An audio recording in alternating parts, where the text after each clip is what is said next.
Bismillahirrahmanirrahim. Assalamualaikum warahmatullahi wabarakatuh.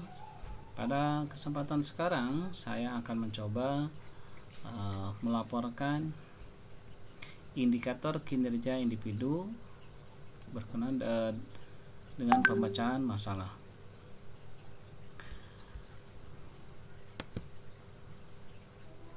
Adapun deskripsi permasalahan, latar belakang masalah membaca merupakan faktor penting yang perlu diperhatikan dalam upaya meningkatkan kemampuan membaca seseorang. Beberapa faktor yang bisa menjadi latar belakang masalah membaca diantaranya adalah kemampuan membaca yang rendah, kesulitan dalam mengenali huruf, kurangnya minat membaca, masalah pendengaran, dan masalah konsentrasi. Kesulitan dalam membaca dapat menyebabkan seseorang mendapatkan kesulitan dalam memahami teks yang dibaca, sehingga mempengaruhi hasil belajar seseorang. Oleh karena itu, penting untuk mengenali dan mengatasi latar belakang masalah membaca agar dapat meningkatkan kemampuan membaca seseorang. Walaupun membaca ini telah diajarkan, terutama di dalam pembelajaran bahasa Inggris, sejak SD atau sekolah dasar, lalu sekolah menengah tingkat pertama, lalu sampai ke SMA, sekolah menengah atas. Tetapi kenyataannya di lapangan, terutama yang saya coba permasalahkan di sini, yaitu di kelas 10 IPS 3 SMA Negeri 1 Batu Jajar, di mana kenyataannya banyak sekali siswa di kelas 10 IPS 3 ini yang kemampuan membacanya itu sangat kurang sekali. Nah, oleh sebab itu saya mencoba membuat akar permasalahan. Kenapa sih banyak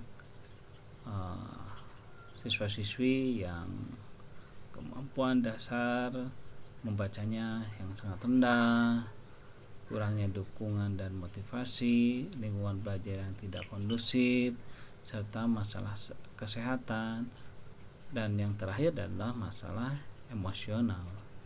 Itu yang menjadi permasalahan, akar permasalahan yang muncul di kelas 10 IPS 3. Nah, ada beberapa alternatif solusi untuk mengatasi masalah membaca. Yang pertama, jadi siswa-siswi harus belajar dasar-dasar membaca, baik itu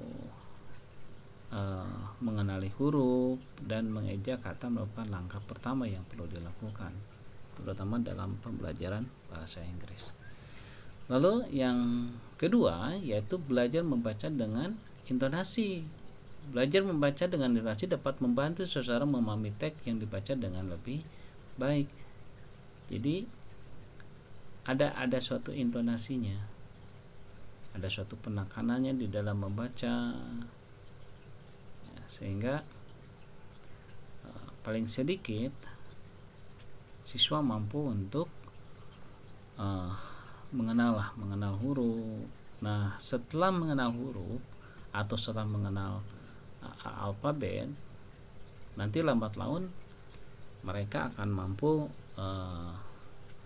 memahami isi dari sebuah teks itu sendiri.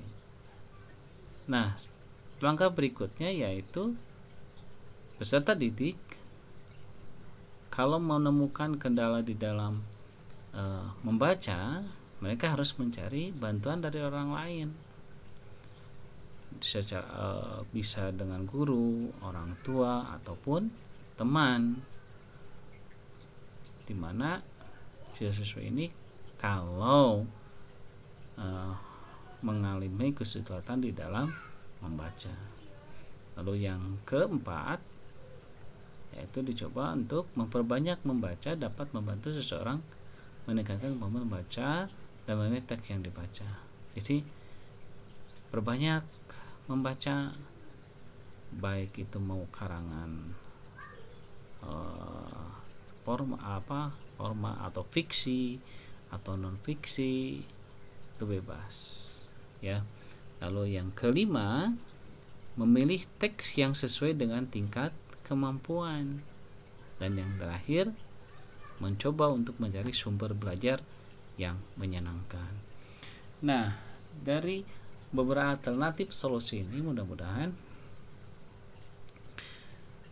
dapat membantu siswa-siswi dalam mengatasi masalah membaca yang dihadapinya.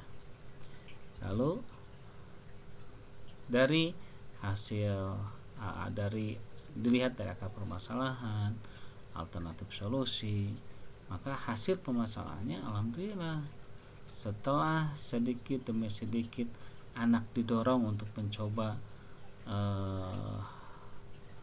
mencoba untuk membaca sebuah teks yang dimana akhirnya para peserta didik mampu untuk memahami isi bacaan.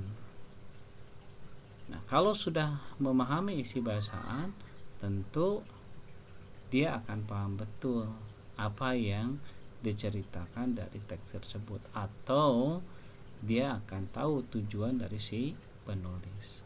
Yang terakhir, supaya memberikan suatu motivasi kepada peserta didik, mencoba untuk memberikan reward kepada peserta didik berupa nilai yang sesuai dengan kemampuan yang didapatnya dan kecakapannya. Itu yang bisa saya sampaikan. Tapi sebelum menutup, di sini ada sumber rujukan, bisa dibaca sumber rujukannya, atau saya baca. Saya ngambil dari flus.kapanlagi.com, arti reading comprehension dalam arti pembelajaran bahasa Inggris, ketahui pula manfaatnya. Itu saja yang bisa saya sampaikan. Terima kasih. Billahi taufiq wal hidayah. Wassalamualaikum warahmatullahi wabarakatuh.